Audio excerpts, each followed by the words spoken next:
Assalamualaikum warahmatullahi wabarakatuh. Ketemu lagi dengan saya Bambang Juanda.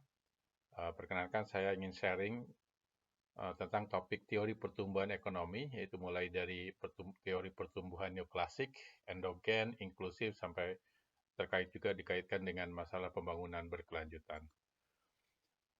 Fakta dari pertumbuhan ekonomi gitu ya, beberapa fakta nanti kita lihat bagaimana fakta selama ini ya pertumbuhan di antara berbagai negara gitu ya.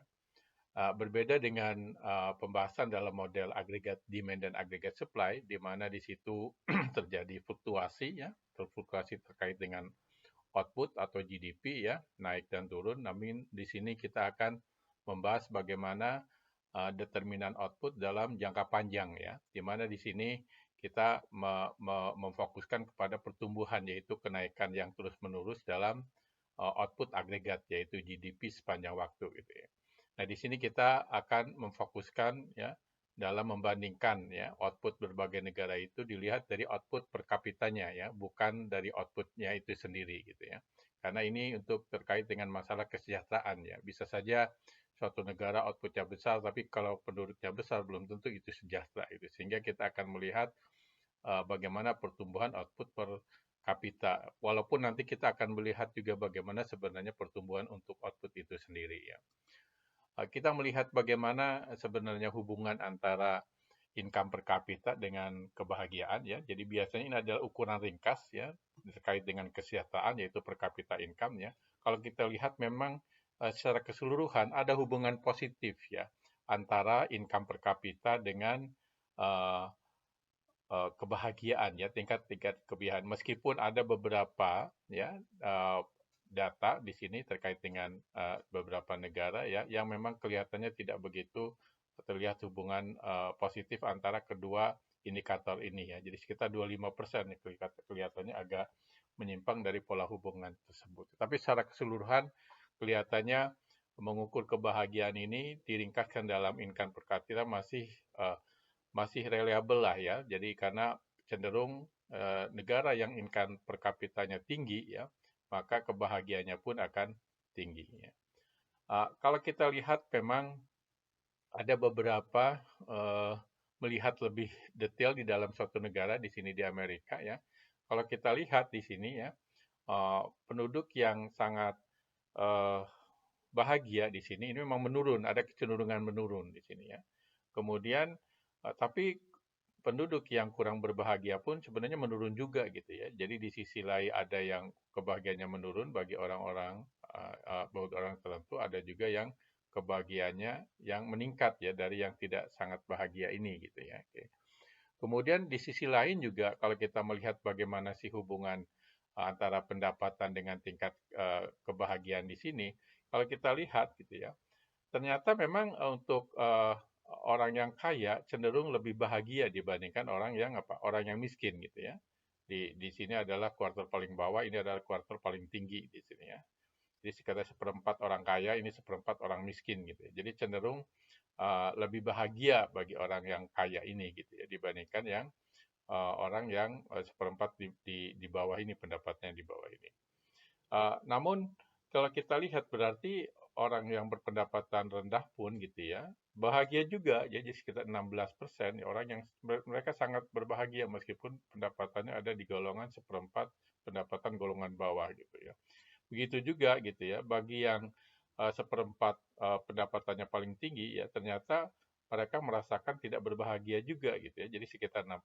Jadi memang di sini ukuran kebahagiaan itu tidak semata-mata bisa dilihat daripada uh, tentang pendapatannya gitu ya. Banyak ukuran lain. Tapi paling tidak ya dengan pendapatan yang tinggi ya kita bisa berbuat lebih banyak ya. Jadi memang uang bukan segalanya, tapi dengan uang kita bisa melakukan hal yang banyak untuk berbagai kebaikan. Gitu ya.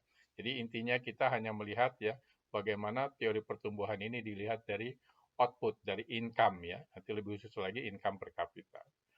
Nah, begitu juga kalau kita lihat ya data terbaru di sini, uh, kelihatan memang makin kuat ya hubungan positif ini ya antara uh, income per kapita ya dengan kebahagiaan. Dan di sini lebih lengkap lagi ya, penelitian terbaru di sini yaitu uh, masing-masing negara dilihat bagaimana hubungan antara kedua indikator itu gitu ya.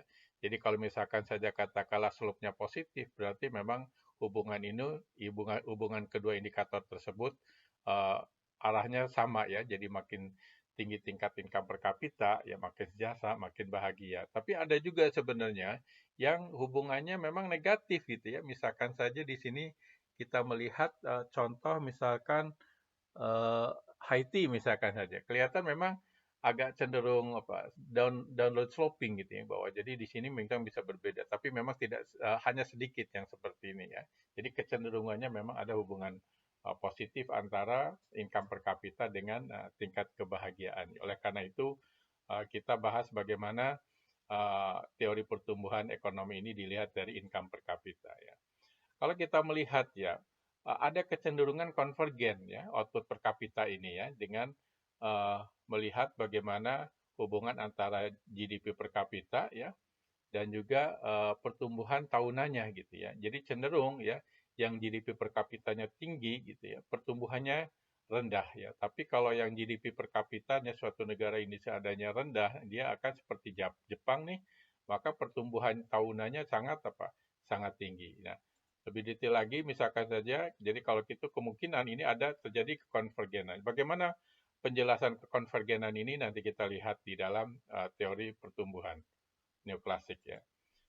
Kalau kita lihat data gitu ya, bagaimana perkembangan ya tingkat pertumbuhan berbagai negara di sini dari tahun 50 sampai tahun 2011 gitu ya. Jadi kalau kita lihat di sini memang ada kenaikan output ya dari tahun 50 sampai 2011 ya. Ini kenaikannya jadi ini perbandingan outputnya ya. Output per kapitanya di sini ini adalah 4 kalinya ya di Jepang ini 11 kali gitu ya. Nah, yang lainnya sekitar 3 sampai 4 kali ya dibandingkan 1950 ya, kondisi tahun 2011 terkait dengan output per kapita. Namun kalau kita lihat ya, kenapa ini 11 kali daripada tahun 1950 income per kapitanya di tahun 2011 ya. Karena memang di sini sangat rendah awalnya ini. Jadi cenderung negara yang pendapatan per kapitanya ini rendah ya, dia akan mempunyai tingkat pertumbuhan yang Yang tinggi ya, tingkat pertumbuhan tahunan yang tinggi.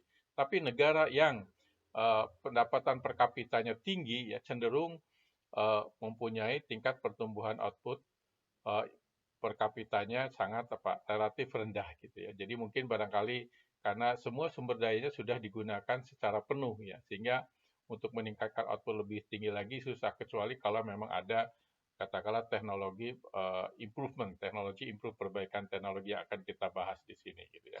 Jadi di sini cenderung ada kekonvergenan gitu ya. Output per kapita di antara berbagai negara ini ya, terutama negara OECD gitu ya.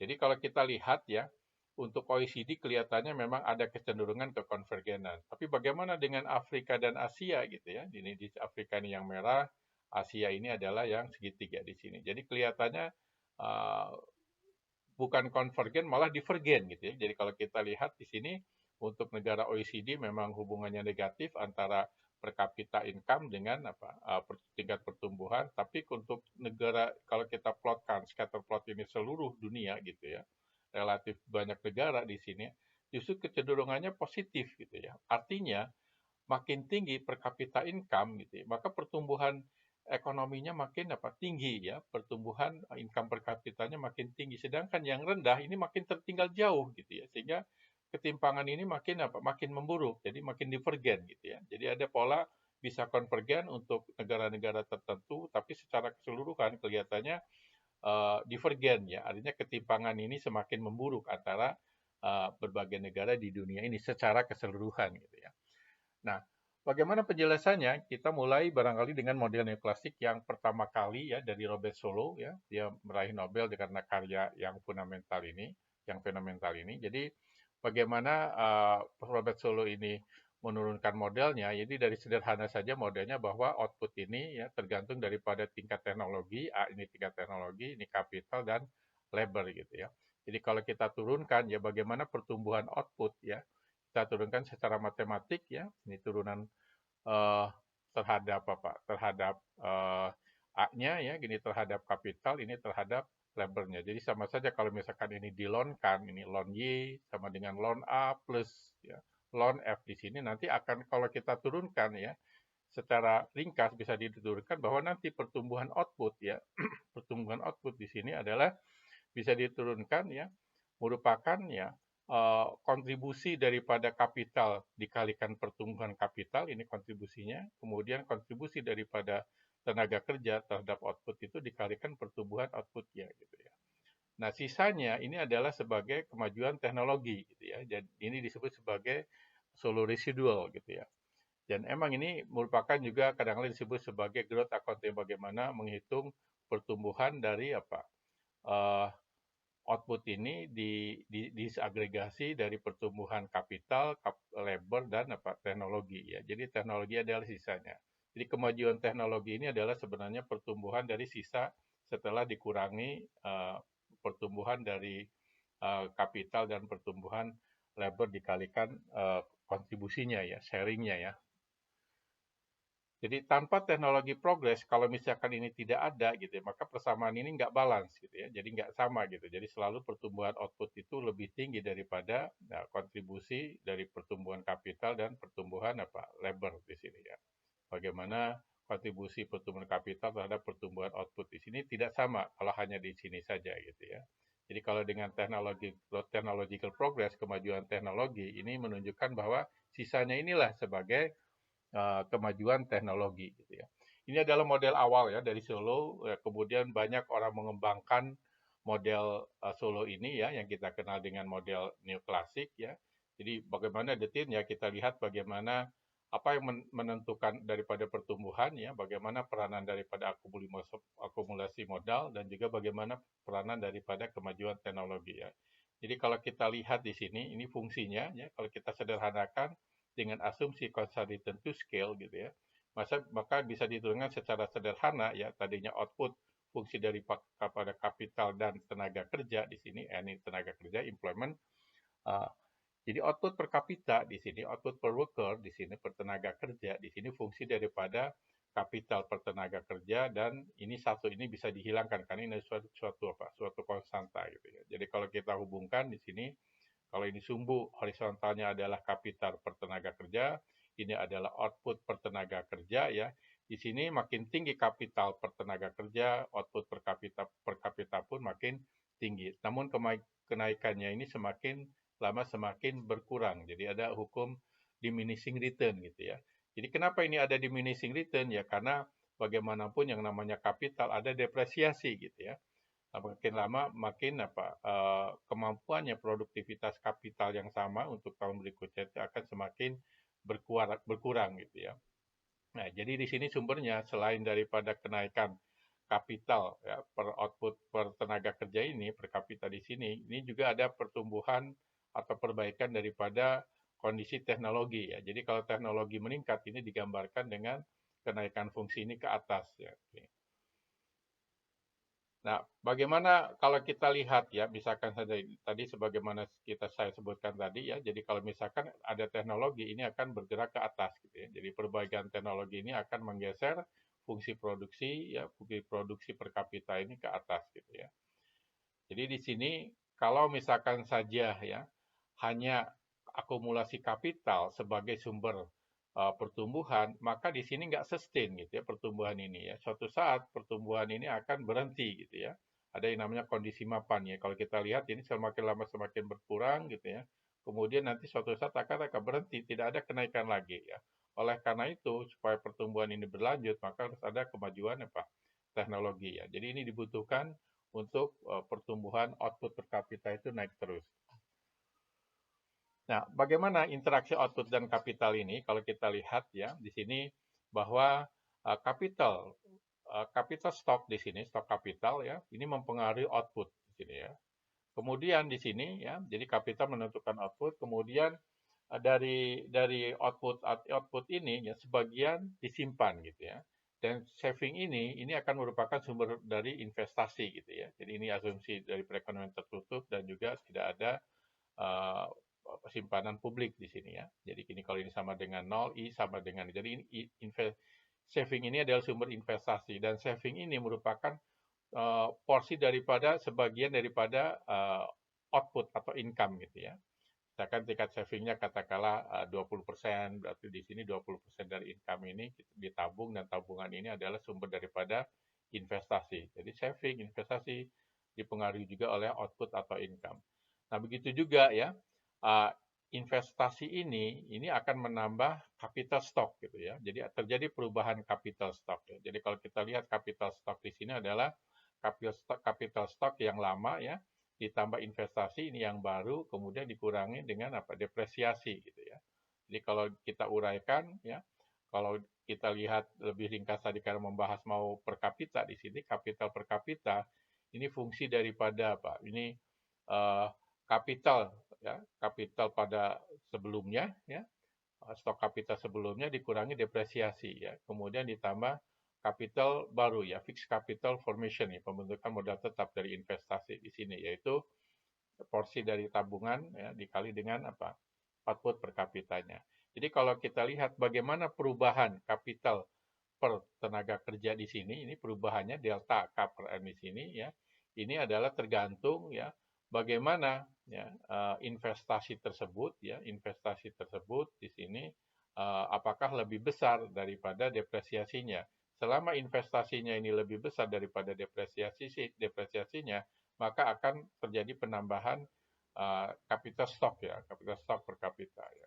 Jadi di sini output di sini ya akan menentukan juga ya akumulasi daripada modal di sini ya.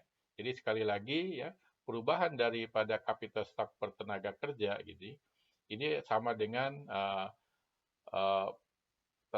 investasi ya per tenaga kerja dikurangi dengan depresiasinya. Karena Nah, kalau kita lihat ya, misalkan saja depresiasi ini ya, kalau ini adalah kapital per tenaga kerja, kemudian kali depresiasinya, jadi ini garis ini adalah merupakan garis bantu untuk menunjukkan depresiasi per tenaga kerja ya. Kemudian ini adalah output per tenaga kerja. Investasi tadi dikatakan tingkat saving dikali dengan outputnya, ya, output per kapita gitu ya. Jadi investasi ini ada menggambarkan diminishing return juga ya. Kemudian output juga sama, output per tenaga kerja juga sama di sini. Kemudian kalau kita lihat ya bagaimana investasi per tenaga kerja ini naik ya, tapi semakin lama semakin berkurang, tadi sudah dijelaskan ini diminishing return ya. Kemudian depresiasi naik terus ya selama ada peningkatan kapital per tenaga kerja. Jadi selalu ada depresiasi, setiap nambah kapital ada depresiasinya sebesar delta ini ya. Bisa 5%, bisa 10% tergantung jenis daripada kapitalnya gitu ya. Tadi sudah dijelaskan ini tentang bagaimana perubahan kapital di sini, capital stock ini tergantung daripada investasi dengan depresiasinya gitu ya.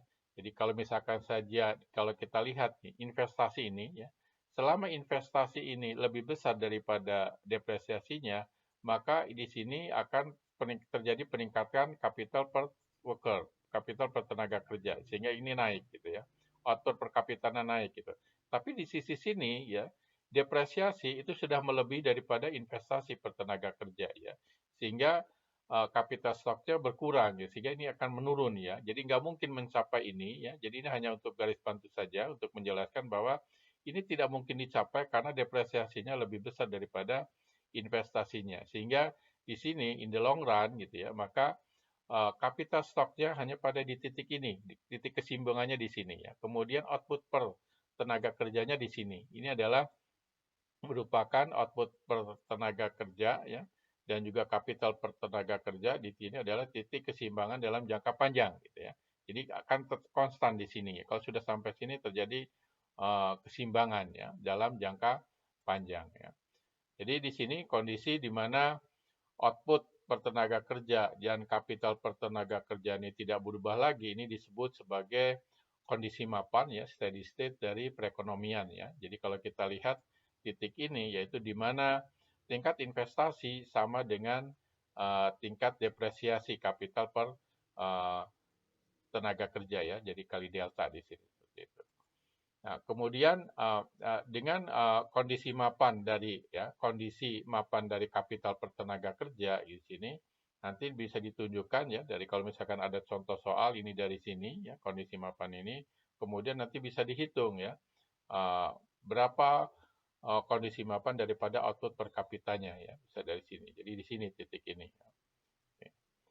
Nah, kita mulai dari yang sederhana ya, kita belum mulai katakanlah asumsinya tidak ada kemajuan teknologi ya, untuk menjelaskan lebih mudah seandainya ada kemajuan teknologi ya. Kemudian di sisi lain juga katakanlah ukuran populasi, tingkat partisipasi, ya, tingkat pengangguran ini dianggap sama saja gitu ya.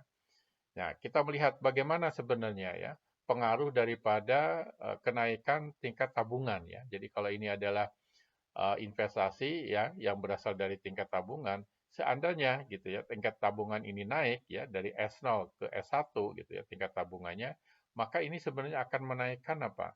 Tingkat investasi ya, investasi akan menaikkan capital stock gitu ya. Jadi ada perubahan capital stock per tenaga kerja, maka output pun akan meningkat ya. Kondisi apapun akan meningkat gitu. Yang tadinya di sini ini naik seperti ini. Oke. Nah, di sini tingkat tabungan memang dalam jangka panjang kelihatannya tidak mempengaruhi, tapi dalam jangka pendek gitu ya, itu akan meningkatkan apa? Output per kapita ya, kemudian tapi suatu saat dia akan apa? Stop juga, tidak akan menambah uh, stok kapital ya, capital stock per tenaga kerja di sini ya. Jadi saving ini nggak ada mempunyai efek dalam jangka panjang ya, ini tidak akan nambah lagi di sini sampainya ya. Meskipun demikian di sini tingkat tabungan ini ya akan menentukan tingkat output per tenaga kerja dalam jangka panjang yang tadinya rendah di sini ini akan meningkat di sini gitu ya. Jadi kalau yang lainnya sama, negara dengan tingkat tabungan yang lebih tinggi akan mencapai tingkat output per tenaga kerja lebih tinggi dalam jangka panjang. Jadi suatu negara jika ingin pertumbuhan per kapitanya meningkat, memang harus tingkat tabungannya lebih tinggi dan tingkat tabungan ini adalah merupakan sumber daripada investasi. Ya. Kemudian kenaikan dari tingkat tabungan ini tentu saja akan mengarah ke tingkat pertumbuhan output per tenaga kerja ya, hanya untuk waktu tertentu saja ya, sampai beberapa waktu saja, tapi tidak selamanya. Jadi sampai sini saja nanti dalam meningkatkan output per kapita. Tapi sekali lagi ini kita belum menjelaskan tentang kemajuan teknologi ya di dalam gambar ini. Nah, kalau kita gambarkan, kalau tanpa kemajuan teknologi ya, digambarkannya di sini kenaikan tingkat tabungan dari S0 ke S1 ini akan meningkatkan output per kapita, naik, tapi suatu saat dia stop sampai di sini, tidak akan naik lagi gitu ya, output per kapitanya ya. Nah, berbeda kalau misalkan saja dengan adanya teknologi. Kalau dengan adanya teknologi ya, saving ini adalah sumber daripada kapital, kapital ini menggambarkan juga adalah kemajuan teknologi. Nah, nanti pertumbuhan ini akan terus-menerus gitu ya, terus naik terus. Kalau misalkan ada kemajuan teknologi ya, technological progress di sini. Oke. Nah, bagaimana menjelaskan ini gitu ya? Nah, kalau kita lihat ya, bagaimana pengaruh dinamis dari kenaikan tingkat tabungan ini gitu ya.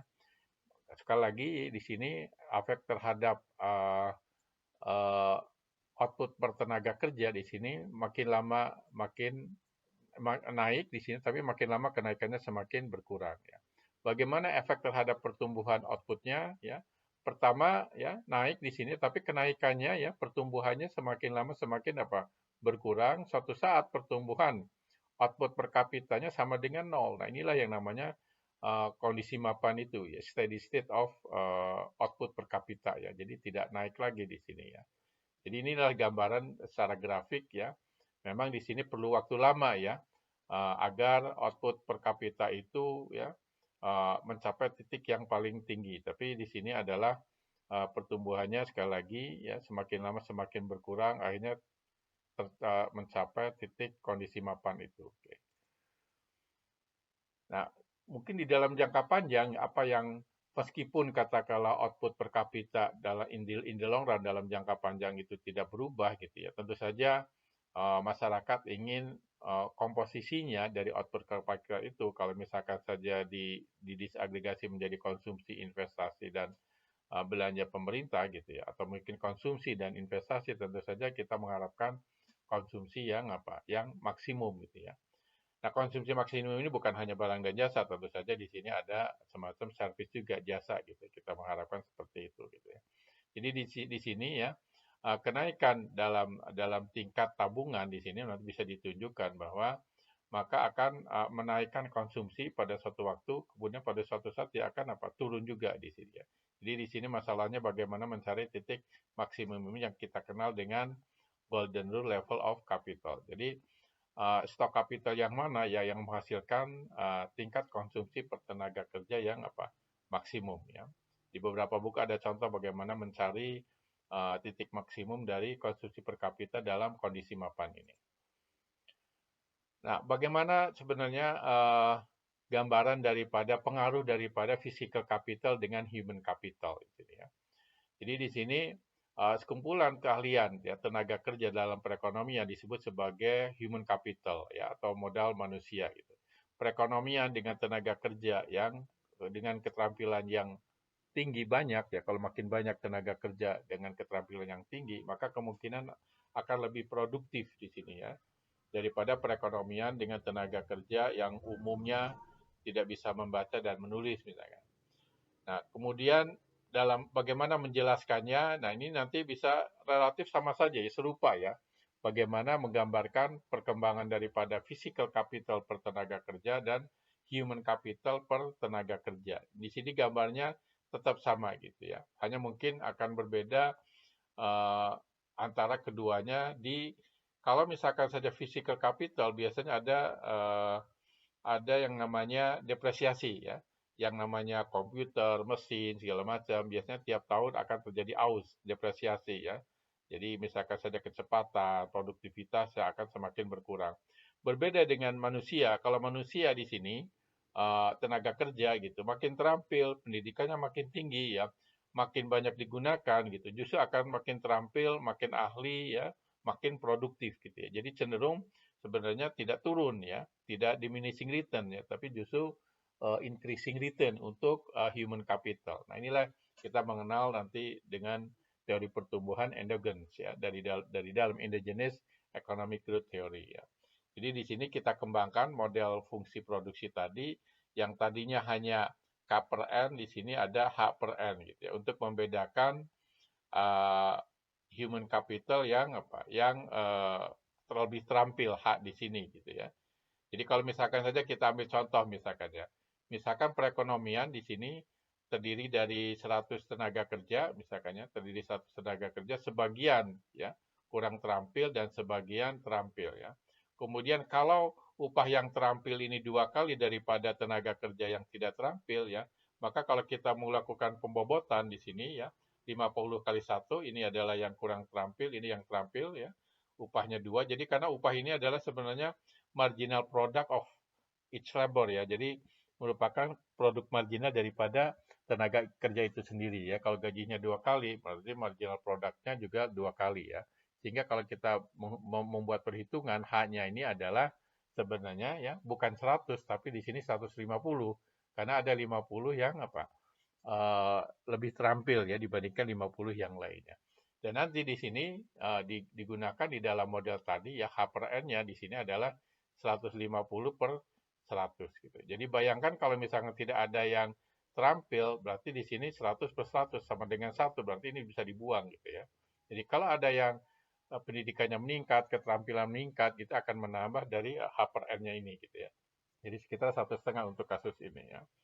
Jadi di sini ya bagaimana human capital, physical capital dan output ini ya hubungannya kenaikan ya di dalam katakanlah tabungan kita ya, saving kita gitu, investasi kita dalam human capital dalam bentuk human capital ya, misalkan melalui pendidikan ya, kemudian on the job training ini akan meningkatkan kondisi mapan daripada human capital per tenaga kerja yang tentu saja akan mengarah ke kenaikan output per tenaga kerja. Jadi dalam jangka panjang output per tenaga kerja tergantung ya, tidak hanya dari tabungan itu sendiri juga, tapi juga bagaimana belanja dari tabungan itu untuk pendidikan, gitu, utamanya pendidikan. Nah, teori pertumbuhan endogen di sini ya, yang sekarang ini mulai di tahun 80-an ya, gitu ya.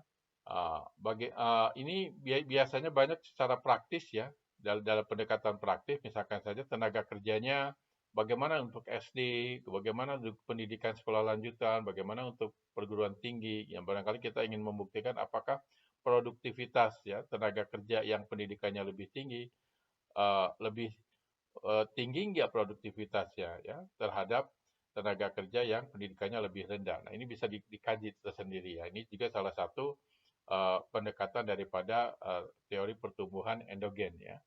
Jadi di sini poinnya adalah kalau misalkan lebih tinggi berarti di sini pengeluaran untuk pendidikan sangat bermanfaat untuk investasi dalam apa? Human capital di sini ya. Jadi di sini poinnya memang di dalam sekarang ini uh, pertumbuhan ekonomi bukan hanya tergantung daripada physical capital yang modal fisik, tapi juga tergantung daripada modal manusia dari human capital ya. Justru kalau mau ingin pembangunan ini berkelanjutan, pertumbuhan ini berkelanjutan ya, bukan dari physical capital, tapi bagaimana meningkatkan atau investasi daripada human capital. Karena dengan human capital ini pendidikannya makin tinggi, makin terampil, tentu saja juga akan menghasilkan modal fisik itu sendiri ya. Jadi di sini apakah kemajuan teknologi tidak terkait dengan tingkat modal manusia? Tentu saja sangat terkait. Nah, bukankah tenaga kerja yang berpendidikan lebih baik dapat menyebabkan tingkat yang lebih tinggi dalam kemajuan teknologi ya? Karena kemajuan teknologi ini sendiri ya, ini berasal daripada karena banyak human capital yang pendidikannya lebih tinggi, lebih memahami tentang masalah teknologi dan juga lebih terampil gitu ya. Nah, kita lihat tuh di beberapa slide berikutnya. Jadi di sini kalau kita melihat, kalau mendengar istilah kemajuan teknologi, ini sebenarnya banyak dimensinya ya. Bisa kuantitasnya lebih banyak, bisa juga produknya lebih baik, atau juga ada produk baru yang diciptakan ya. Atau di sini semakin banyak ya variasi daripada produk di masyarakat ini. Ini gambaran daripada technological progress, kemajuan teknologi. Jadi kemajuan teknologi di sini ya, jadi secara umum nanti akan meningkatkan output ya untuk kapital dan labor tertentu. Jadi poinnya itu secara ringkas di dalam model fungsi produksi ya. Misalnya kita notasikan ya kondisi teknologi dengan A ya. Kemudian kalau kita buat fungsi produksi ini adalah tergantung dari kapital, kemudian human capital dan juga teknologi yang semua berpengaruh positif ya. Kemudian kalau kita sederhanakan supaya lebih mudah ya, katakanlah karena tadi seperti saya sampaikan bahwa teknologi improvement ini ya, ini sebenarnya mulai atau asal mulanya daripada tenaga kerja ya atau human capital itu sendiri. Jadi kita gabungkan di sini ya, sekalian ini juga bisa menggambarkan labor saving di sini dalam kemajuan teknologi di sini. Jadi nanti bisa lebih mudah dalam menurunkannya. Dan di sini nanti output ya tergantung dari capital dan juga tenaga kerja ya dan juga dari teknologi. Jadi ada 3 gitu. Jadi sebenarnya sama saja dengan yang tadi di awal dari model solo gitu ya. Tapi kita melihat bagaimana lihat tahapan-tahapannya gitu ya. Jadi di sini kalau misalkan technological progress di sini meningkat gitu ya, maka AN juga akan meningkat gitu ya. Kemudian juga jumlah daripada effective labor atau kadang-kadang disebut unit efisiensi. Jadi kadang-kadang di beberapa buku A kali N ini disebut sebagai effective labor ya. Jadi tenaga kerja yang efektif atau kadang-kadang yang efisien. Jadi ini kaitannya di sini tenaga kerja yang sama kalau teknologinya ini meningkat itu menghasilkan output yang lebih tinggi lagi ya. Makanya katakanlah disebut sebagai effective labor ya, tenaga kerja efektif ya. Atau kadang-kadang juga dalam satuan efisiensi daripada tenaga itu sendiri ya. Jadi kita ingat bahwa efisiensi ini adalah kaitannya dengan masalah output per inputnya gitu. Jadi ini makin meningkat seandainya A ini naik ya. Bagaimana produktivitas tenaga kerjanya. Kemudian kalau kita lihat ya dengan consolidated to scale ya di mana kalau output ini sebanyak 2 kali maka output pun sebanyak 2 kali ya.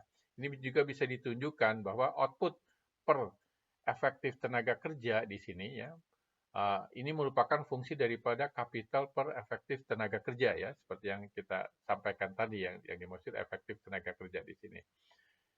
Jadi karena di sini juga sama ya, karena decreasing return dalam kapital gitu ya, maka kenaikan dalam kapital per efektif tenaga kerja di sini, per tenaga kerja efektif di sini ya, maka akan menyebabkan output per tenaga kerja efektif juga meningkat gitu ya. Dan ini sama gitu, makin tinggi kapital per tenaga kerja efektif, maka kenaikan output per tenaga kerja efektifnya juga makin naik, tapi kenaikannya semakin lama semakin berkurang ya. Jadi ini sama juga di sini investasi ini adalah sumbernya daripada saving ya. Kemudian kalau kita lihat investasi ini ya dibagi dengan tenaga kerja efektif ya, ini merupakan juga tingkat tabungan dikali fungsi daripada kapital per tenaga kerja efektif. Jadi sama saja ya, tinggal ditambahkan A-nya saja di bawahnya di sini. Nah, bagaimana dinamika ya daripada hubungan kapital dan output per tenaga kerja efektif di sini ya. Jadi investasi ya yang dibutuhkan untuk ya mempertahankan tingkat kapital per tenaga efektif yang tetap di sini ya. Di sini maka harus merupakan ya Pak, ini depresiasi daripada kapital. Kemudian ini adalah dari penambahan tenaga kapital karena akibat technological progress ya, ada pertumbuhan teknologi, kemudian penduduk atau tenaga kerja juga tiap tahun meningkat ya, sehingga ini perlu kapital ya, sehingga ini diperlukan investasi sebanyak ini juga ya, sehingga jumlah daripada investasi per tenaga kerja ya, jadi kalau kita uraikan ini seperti ini, jumlah investasi per tenaga kerja efektif yang dibutuhkan untuk mempertahankan ya tingkat kapital per tenaga kerja efektif ini tetap sama gitu ya, maka ini sama dengan ya tinggal dibagi saja, dibagi A per N di sini. Jadi kalau kita gambarkan ya dengan cara yang sama pendekatannya, kalau tadi adalah delta kali K per N saja, sekarang di sini depresiasinya ya kebutuhan investasi ya agar ya tidak berkurang gitu ya, agar kapital per tenaga kerjanya, kapital per tenaga kerja efektifnya ini tidak berkurang, maka di sini dibutuhkan sebanyak delta ditambah pertumbuhan teknologi, ditambah pertumbuhan dari tenaga kerja, kita jumlahkan kemudian dikalikan dengan kapital per tenaga kerja efektifnya. Di mana kondisi keseimbangannya? Ya tentu saja adalah di titik tengah apa? Sini ya. Jadi ini investasinya ya. Jadi nanti ada di titik ini gitu ya. Jadi titik ini adalah di mana tidak ada penambahan daripada kapital per tenaga kerja efektif. Kalau tidak ada penambahan, maka output per tenaga kerja efektif pun tidak penambahan. Tapi kalau di sini, karena investasi ini melebihi daripada depresiasi, maka akan naik terus kapital per tenaga kerja efektifnya, sehingga output per tenaga kerja efektifnya pun akan meningkat. Berbeda dengan sebelah kanan ini ya. Kalau sebelah kanan, investasinya itu lebih kecil daripada depresiasinya gitu. Sehingga kapital per tenaga kerja efektifnya ini turun sebenarnya. Karena turun maka output per kapita, output per tenaga kerja efektifnya juga akan menurun. Jadi di sini merupakan titik daripada investasi yang dibutuhkan agar tenaga kerja, agar kapital per tenaga kerja efektifnya tetap sama gitu ya. Nah, kemudian kapital per tenaga kerja efektif dan output per tenaga kerja efektif ini konvergen di sini ya, titik ini. Jadi ini akan mengarah ke sini ya, kapital per tenaga efektifnya, kemudian output pun akan mengarah ke titik ini ya. Ini adalah output per tenaga kerja efektifnya gitu ya. Jadi kalau kita lihat, kalau misalkan saja ada tenaga kerja ini, atau ada teknologi, kemajuan teknologi, technological improvement ini naik sepanjang waktu, maka ini pun akan naik gitu ya, kapital per tenaga kerja efektifnya. Jadi kalau ini naik, ya, ini juga akan naik output per tenaga kerja efektifnya.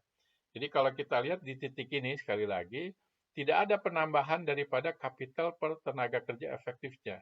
Karena tidak ada tambahan ya, maka tidak ada tambahan output bertenaga efektifnya gitu. Nah inilah namanya kondisi mapan ya, steady state condition of investment di sini, ini daripada output bertenaga kerja efektifnya. Sehingga karena di sini sama dengan nol ya, tidak ada tambahan ya, maka di sini ya karena tidak ada tambahan, maka pertumbuhan output sebenarnya ini pertumbuhan output sama saja dengan pertumbuhan tenaga kerja efektif ya. Atau sama saja karena ini perkalian pertumbuhan kemajuan teknologi ditambah pertumbuhan daripada tenaga kerja itu sendiri gitu ya. Jadi ini ada pertumbuhan output. Jadi meskipun kondisi mapan tidak ada pertumbuhan, tapi ini tidak ada pertumbuhan dari output per tenaga kerja efektif. Outputnya sendiri tumbuh sebesar pertumbuhan kemajuan teknologi dan pertumbuhan tenaga kerja itu sendiri. Sedangkan pertumbuhan output per tenaga kerja, ya, income per kapita yang di awal kita bahas, ini sebenarnya akan terus-menerus tumbuh ya selama ada kemajuan teknologi gitu ya. Jadi sebenarnya kondisi mapan daripada output per kapita di sini ya, bisa saja itu naik kembali selama ada perkembangan teknologi atau kemajuan teknologi. Gitu ya. Jadi kalau kita ringkaskan, kita sarikan dalam satu tabel ya, bahwa karena kapital per tenaga kerja efektif 0, maka output per tenaga kerja efektifnya 0 gitu ya. Kemudian kapital per tenaga kerja ini masih tumbuh sebanyak apa? Kemajuan teknologi ya. Jadi kalau tidak ada teknologi berhentilah di sini ya, 0 di sini. Itu juga output per tenaga kerjanya ini sebesar pertumbuhan daripada kemajuan teknologi ya. Nah, inilah yang kita kenal dengan balance growth ya. Jadi kenapa? Karena output, kapital, dan tenaga kerja efektif semua tumbuh sama ya, pertumbuhannya sama, yaitu pada tingkat pertumbuhan kemajuan teknologi ditambah pertumbuhan daripada tenaga kerja itu sendiri ya. Jadi di sini kapital ya, kemudian juga output ya, ini semua sama nih. Nah, ini kita kenal dengan balance growth di sini. Nah, kemudian kalau kita lihat ya, bagaimana gambaran empiris daripada pertumbuhan output per tenaga kerja ya dari tahun 50 sampai tahun 2004 ya di antara negara-negara OECD di sini ada kecenderungan relatif sama ya dengan tingkat kemajuan teknologinya gitu. Jadi pertumbuhan ini sebenarnya tidak berhenti selama ada pertumbuhan daripada kemajuan teknologi gitu. Dan ini dari beberapa kajian ya ternyata di sini tingkat pertumbuhan output tenaga kerja ini sama saja sebenarnya dengan tingkat pertumbuhan kemajuan teknologi itu sendiri untuk negara-negara yang sudah maju ya, negara-negara OECD ini gitu ya. Jadi di sini ini merupakan hasil daripada kemajuan teknologi ya, bukan karena akumulasi modal yang tinggi ya, karena tadi sudah kita jelaskan untuk physical capital akan diminishing return ya. Kemudian kekonvergenan dari output per kapita ya antar negara di sini ini dari kemajuan teknologi sekali lagi, bukan dari akumulasi modal di sini ya. Jadi nanti negara-negara yang mulainya belakangan seperti Jepang akan mengejar ketertinggalannya gitu ya. Sehingga di sini kelihatan Jepang ini paling tinggi ya karena awalnya rendah gitu ya, dan tadi sudah kita bahas gitu. Nah, bagaimana kemajuan daripada pengaruh daripada kenaikan tingkat tabungan ya tadi sudah kita bahas di sini dengan menaik ini adalah saving ini naik maka kapital per tenaga efektif juga akan naik ya output pun akan naik ya seperti yang sudah kita jelaskan gitu ya kemudian kalau kita lihat ya perkembangan waktunya di sini ya maka dengan menaiknya tingkat tabungan akan naik output per kapitanya di sini terus ya dan terus-menerus naik ya selama kemajuan teknologi itu berkembang terus. Gitu ya. Jadi inilah kenaikan dalam tingkat tabungan ini akan mengarah ke pertumbuhan lebih tinggi sampai perekonomian itu mencapai lintasan pertumbuhan yang seimbang gitu ya. Yang tadi sudah kita bahas tentang balance growth tadi. Gitu ya. Nah, kemudian ini adalah bagaimana gambaran difusi dari teknologi baru ya, misalkan di negara Amerika awalnya Iowa ya, kemudian diikuti oleh Wisconsin, Kentucky, Texas dan Alabama ya. Jadi ini dilihat dari bagaimana presentasi total area jagung dengan benih hibrida di beberapa negara bagian Amerika Serikat. Ini gambaran bagaimana terjadi kekonvergenan ya di negara-negara maju yang biasanya infrastrukturnya sudah memadai gitu ya. Jadi sekali lagi kalau kita lihat di sini ya, kenaikan yang meningkat ya ada kenaikan yang besar sekali ya dari Jepang ini karena memang masalah adanya kemajuan teknologi gitu ya. Jadi di sini Jepang yang tadinya awalnya ini rendah per kapita income-nya di sini, nah dia akan mengejar ya karena annual growth rate output-nya, pertumbuhan output-nya paling tinggi ya. Jadi ada kecenderungan ya negara-negara maju yang pertumbuhannya ini yang output per kapitanya ini sudah tinggi, biasanya pertumbuhannya rendah ya, karena sumber dayanya sudah digunakan secara penuh. Berbeda dengan Jepang ya, karena masih rendah, kemudian sumber daya yang digunakan belum penuh, maka pertumbuhannya juga akan tinggi ya, sehingga akan kelihatan untuk Jepang ini 11 kalinya gitu kan. Jadi terjadi kekonvergenan gitu ya. Nah, kemudian tadi juga kita sudah menjelaskan ya kenapa untuk OECD ini ada hubungan negatif, artinya GDP per kapita yang tinggi ya biasanya akan rendah ya pertumbuhannya, GDP per kapita yang rendah biasanya ini akan tinggi ya pertumbuhannya seperti Jepang. Ya. Tapi kenapa Afrika dan Asia ini tidak? Ya? Nah ini karena negara-negara di Afrika termasuk juga di Asia seperti katakanlah Bangladesh, India gitu ya ini karena masalah tingkat tabungan ya kalau kita lihat. Bagaimana tabungan ini yang merupakan sumber daripada investasi naik enggak? Kalau tidak naik ya akan semakin lama semakin tertinggal ya, ketimpangan makin melebar gitu. Nah, kemudian bagaimana human capitalnya gitu kan? Bagaimana untuk pendidikan tenaga kerjanya, pendidikan penduduknya, bagaimana belanja dari anggaran publik misalkan saja untuk investasi daripada human capital. Sehingga di sini juga akan menyebabkan bagaimana dengan technological improvementnya, perbaikan dari teknologinya. Dan ini semua saling berkaitan. Ya. Dan ini tadi sudah kita bahas ya tentang kenapa divergen, kenapa konvergen ya. Jadi karena alasannya di sini untuk negara-negara ini karena tidak didorong dengan investasi. Nah ini sebenarnya relevansinya dengan di Indonesia ya, di mana terjadi ketimpangan antara Jawa, luar Jawa, ya, Barat dengan Timur, gitu ya. Jadi negara-negara kawasan Timur ini memang perlu yang ini, gitu ya. Perlu infrastruktur, ya, yang lebih baik, perlu pendidikan masyarakatnya yang lebih tinggi lagi, ya.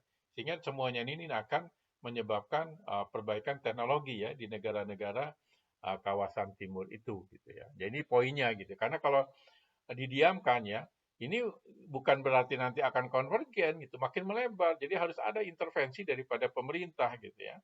Bagaimana agar daerah-daerah kawasan timur itu infrastrukturnya juga membaik, ditingkatkan begitu. Nanti akan kita bahas tentang kebijakan pemerintah. Nah, jadi yang namanya kemajuan teknologi dalam perekonomian modern ini merupakan hasil daripada riset dan pengembangan dari kegiatan perusahaan-perusahaan gitu ya. Bagaimana hasil dari riset dan pengembangan ini sebenarnya outcome-nya merupakan berbagai ide atau juga produk-produk yang baru di sini. Belanja terkait dengan riset dan pengembangan ini nanti tergantung daripada fertilitas atau produktivitas lah dari proses riset tersebut. Artinya bagaimana belanja dari uh, riset dan pengembangan itu ya, litbang lah, penelitian dan litbang ya, penelitian pengembangan itu ya menghasilkan ide dan produk baru di sini ya. Jadi tergantung. Kalau memang menghasilkan ya, itu maka pengeluarannya akan tinggi. Tapi kalau tidak, mungkin akan tidak juga gitu ya. Kemudian juga tergantung daripada kesesuaian dari hasil riset itu gitu ya. Jadi seberapa jauh perusahaan itu bisa mengambil manfaat dari litbangnya, jadi kegiatan penelitian dan pengembangannya. Selama cocok gitu, itu akan biayanya akan ditambahkan. Tapi kalau tidak cocok, ini juga nggak akan bisa meningkatkan. Jadi tergantung daripada ini ya, kesesuaian dari hasil riset tadi. Kemudian bagaimana ya determinan daripada produktivitas dari hasil riset tadi, ya, fertilitas tadi, ini mencakup sebenarnya keterkaitan antara penelitian dasar ya basic research ya dengan applied research ya riset terapannya gitu ya. Jadi bagaimana keterkaitannya? Selama ini tidak tidak ada kaitannya, mungkin kemajuan teknologinya pun tidak semaju yang negara di mana keterkaitan antara basic research dan applied research-nya sangat erat gitu ya.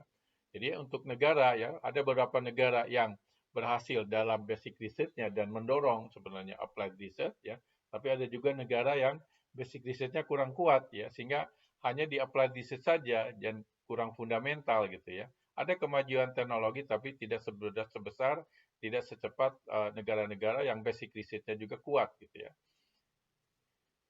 Kemudian memang ini perlu waktu ya, perlu waktu di sini kadang-kala juga perlu beberapa dekade ya agar menemukan kemajuan teknologi ya atau ide-ide baru yang dari suatu negara itu terwujud ya. Jadi di sini bagaimana penemuan baru itu penemuan daripada ide atau produk baru itu biasanya membutuhkan waktu yang lama ya agar terwujud ya. Jadi memang perlu dana lead bank di sini.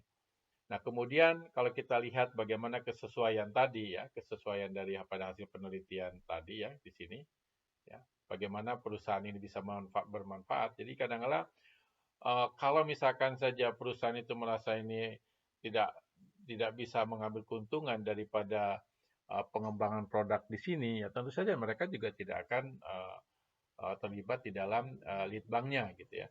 Jadi di sini mencakup daripada sifat dari proses riset tadi gitu.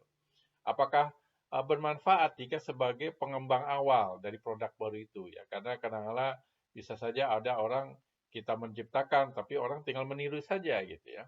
Nah, di sini mungkin ada kaitannya semacam payung hukum gitu ya. Apakah ada paten ya? Kalau ada paten yang melindungi ya hak cipta dari perusahaan seandainya mengembangkan produk baru gitu ya, maka itu akan banyak ya dana untuk lead bank di sini ya oleh yang ditambahkan oleh industri atau perusahaannya. Tapi kalau tidak ada payung hukum atau nggak ada paten ya tentu saja mereka buat apa kita mengembangkan produk baru kalau tidak dilindungi atau tidak ada payung hukumnya. Nah, ini perlu makanya hak cipta juga gitu ya. Nah, kemudian kalau kita lihat bagaimana kinerja dari Cina ya sejak negara Cina sejak tahun 1980 ya. Jadi memang ini sangat menarik dan juga sangat uh, pertumbuhannya mencengangkan juga ya, di mana sekitar 10%-an gitu ya pertumbuhan ekonomi Cina ini sehingga mengejar negara-negara maju seperti Amerika, Jepang dan lain sebagainya ya. Dan ini sebenarnya juga bisa menarik untuk membahas ini gitu ya. Kenapa ini bisa terjadi gitu? Apakah pertumbuhan yang tinggi di Cina ini merefleksikan daripada kemajuan teknologi gitu? Atau ini merefleksikan hanya dari akumulasi modal yang tinggi saja gitu ya, seperti itu.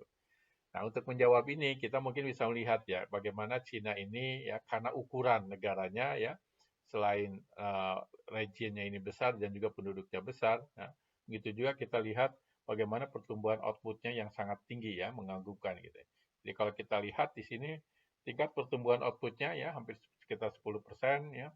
Kemudian tingkat pertumbuhan output per tenaga kerjanya 8%, ya artinya kemungkinan tenaga kerjanya ini tumbuhnya lebih besar dibandingkan ini. Kalau kita melihat dari output per tenaga kerjanya. Jadi tenaga kerjanya lebih banyak di dia meningkatnya dibandingkan pertumbuhan outputnya kalau dilihat dari sini. Kemudian bagaimana tingkat kemajuan teknologi ini terdokumentasi sekitar 8%-an gitu ya. Sehingga sifat dari tingkat kemajuan teknologi yang sudah kita jelaskan tadi, ini kemungkinan akan itulah yang penyebab daripada kenapa output per kapita di Cina itu peningkatannya sangat mengagumkan ya. Di sini sekitar 8% ya. Nah, inilah di sini perekonomian makin maju ya. Jadi mungkin barangkali ini kaitannya dengan batas daripada teknologinya ini yang diperlukan untuk mengembangkan ide baru, proses baru atau produk baru di sini karena masalah technological frontier tadi ya. Jadi di sini Cina ini sudah paling inilah kita lah kemajuan teknologinya ini sudah di technological frontier di sini ya. Jadi lebih maju dibandingkan yang lainnya. Kalau dikaitkan dengan pembahasan bagaimana pertumbuhan output per tenaga kerja itu ini disebabkan dari kemajuan teknologi yang terus-menerus gitu ya. Jadi di sini lebih mudah untuk perekonomian yang kurang berkembang sebenarnya kan untuk meniru ya daripada melakukan inovasi gitu ya. Sehingga di sini ya kemajuannya juga tidak secepat negara-negara yang maju yang selalu menciptakan ide dan produk-produk baru. Dan ini dapat menjelaskan kenapa untuk negara-negara di dalam negara OECD itu konvergen ya. Kemudian juga jadi yang tadi ya akan saling mengejar di sini ya. Kenapa saling mengejar? Karena banyak negara-negara yang kurang maju atau mungkin yang katakanlah per kapita income-nya rendah, biasanya bisa meniru ya daripada melakukan inovasi teknologi baru. Dan ini mungkin barangkali yang dilakukan Cina gitu ya. Jadi banyak produk-produk Cina yang merupakan imitasi dari produk-produk yang sudah diciptakan oleh negara maju sebelumnya gitu ya. Nah inilah yang membuat Cina barangkali pertumbuhan ekonominya sangat tinggi gitu ya. Nah, bagaimana sebenarnya ya kalau kita lihat ya membedakan exogenous growth dengan endogenous growth ya, yang mulai muncul di tahun 80-an ya. Jadi pertumbuhan di dalam exogenous di sini merupakan hasil dari 3 faktor ya, di mana di sini pertumbuhan labor dan tenaga dan kapital di sini terbatas, tapi kalau pertumbuhan teknologi ini bisa tidak terbatas seperti tadi yang sudah dijelaskan ya. Tapi pertumbuhan ya yang akibat daripada kemajuan teknologi ini dijelaskannya dari luar sistem ekonomi ya. Misalkan saja dari tingkat tabungan ya, seperti yang tadi kita jelaskan gitu ya. Jadi biasanya ini yang dikenal exogenous growth ya, kubu daripada pertumbuhan eksogen ini misalkan Solow, Ramsey dan Harold Domar.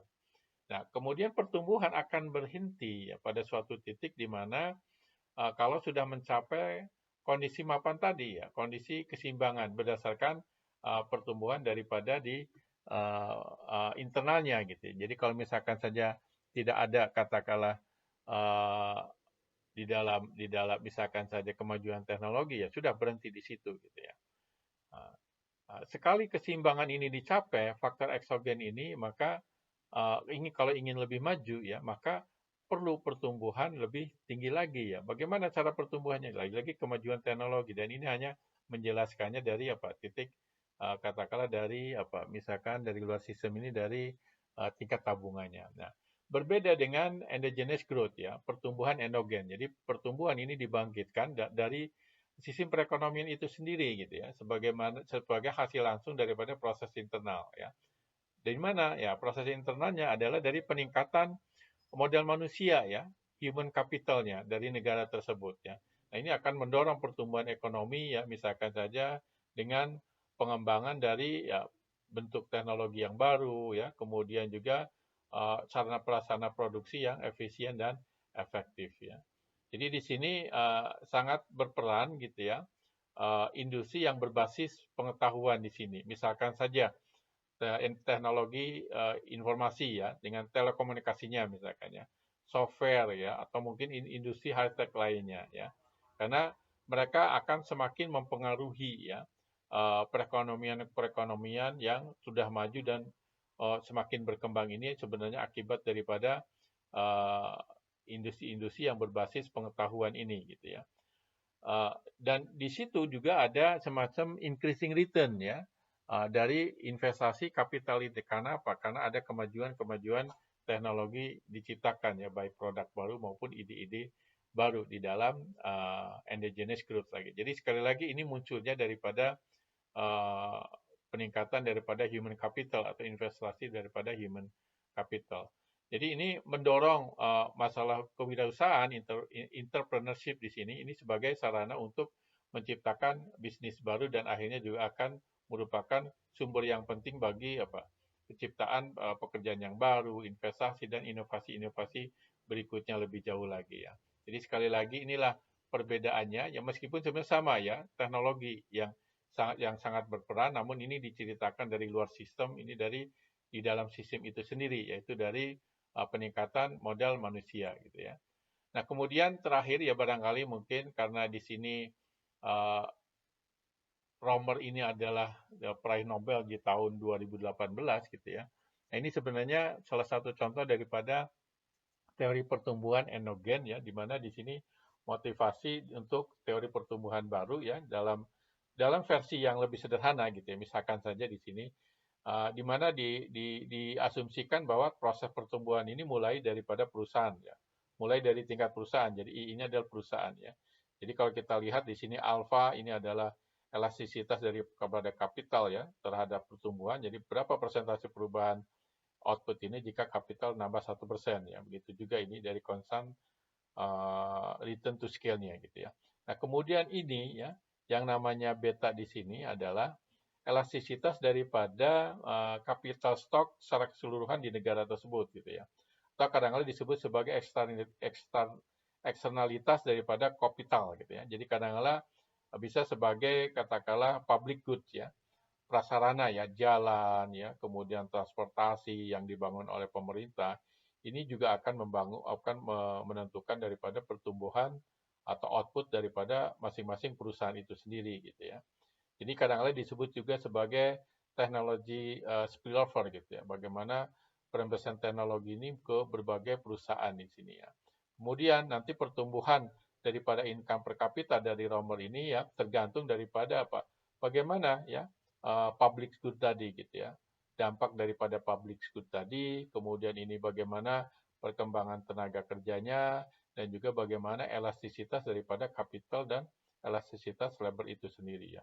Makin produktif, maka akan mendorong pertumbuhan income per kapita di suatu negara ya. Nah, kita berbicara tentang pertumbuhan ya. Memang pertumbuhan ini diperlukan dari suatu pembangunan, tapi di sini sebenarnya belum cukup ya terjadi pembangunan ya. Jadi pertumbuhan ini hanya sekedar syarat perlu atau necessary condition ya dari pembangunan, bukan sufficient condition karena tergantung ya apakah pertumbuhan output ini terdistribusi secara merata enggak gitu ya. Kemudian apakah distribusi ya output tadi, pertumbuhan tadi gitu ya, fair enggak gitu ya bagi seluruh masyarakat ya. Jangan sampai hanya menguntungkan perusahaan-perusahaan besar saja dibandingkan masyarakat yang kecil gitu ya. Apakah ketimpangan dapat diperbaiki?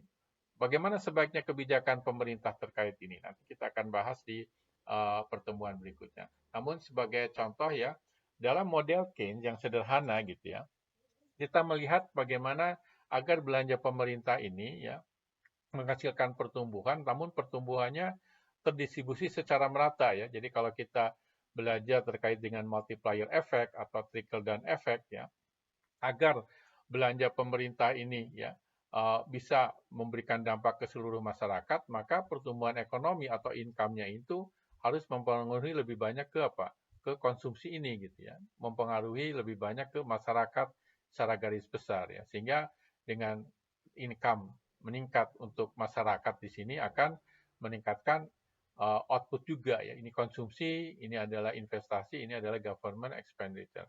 Dan meningkatkan income ini juga akan meningkatkan pendapatan daripada APBN itu sendiri gitu ya. Sehingga ini akan terjadi multiplier effect dan trickle down effect. Nah, inilah kita kenal sekarang yang namanya pertumbuhan inklusif ya. Intinya pertumbuhan inklusif ini artinya pertumbuhan output ini terdistribusi secara merata gitu ya. Kalau terdistribusi secara merata, maka pertumbuhan ini akan menyebabkan ketimpangan yang apa? Semakin berkurang gitu ya. Jadi bisa memperbaiki ketimpangan.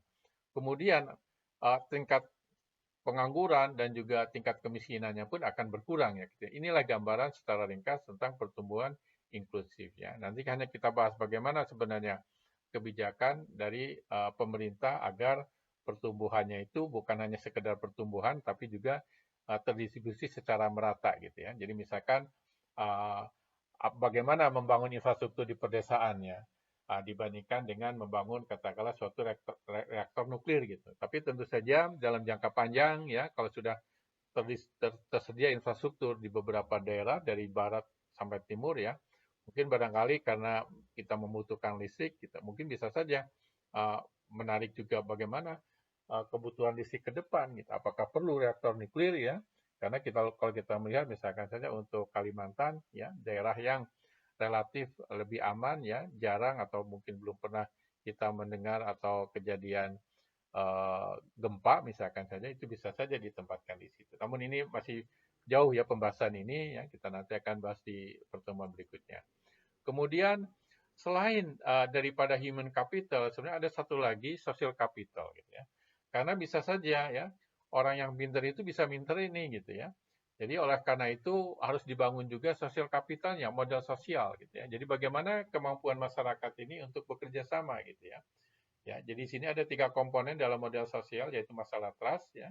Jadi harus ada kepercayaan ya antar masyarakat ya, misalkan saja antara legislatif dan eksekutif gitu ya. Kemudian bagaimana aturan-aturan itu dijalankan ya, nilai atau norma termasuk juga jaringan ya, bagaimana kerjasama tadi ya antar individu atau antar masyarakat, antar pemerintah daerah, antar industri ya, bagaimana kerjasama ini, misalkan industri besar dan industri kecil, sehingga terjadi pembangunan yang berkelanjutan. Sehingga di sini, kalau ingin terjadi pembangunan berkelanjutan di sini, maka harusnya kontribusi dari social capital dan human capital ini yang besar, ya. Bukan dari natural capital atau man-made capital, ini physical capital, ini adalah dari sumber daya alam. Karena kalau sumber kenaikan daripada output di sini kontribusinya dari natural capital itu bisa nggak sustain ya di dalam pembangunan itu sendiri ya. Jadi sebaiknya ini yang diperser kontribusinya ya untuk terjadi pembangunan yang berkelanjutan ya. Saya kira mungkin ini adalah tugas kelompok bagi mahasiswa kami untuk materi ini. Baik, semoga bermanfaat ya. Sampai ketemu di topik yang lain. Terima kasih. Assalamualaikum warahmatullahi wabarakatuh.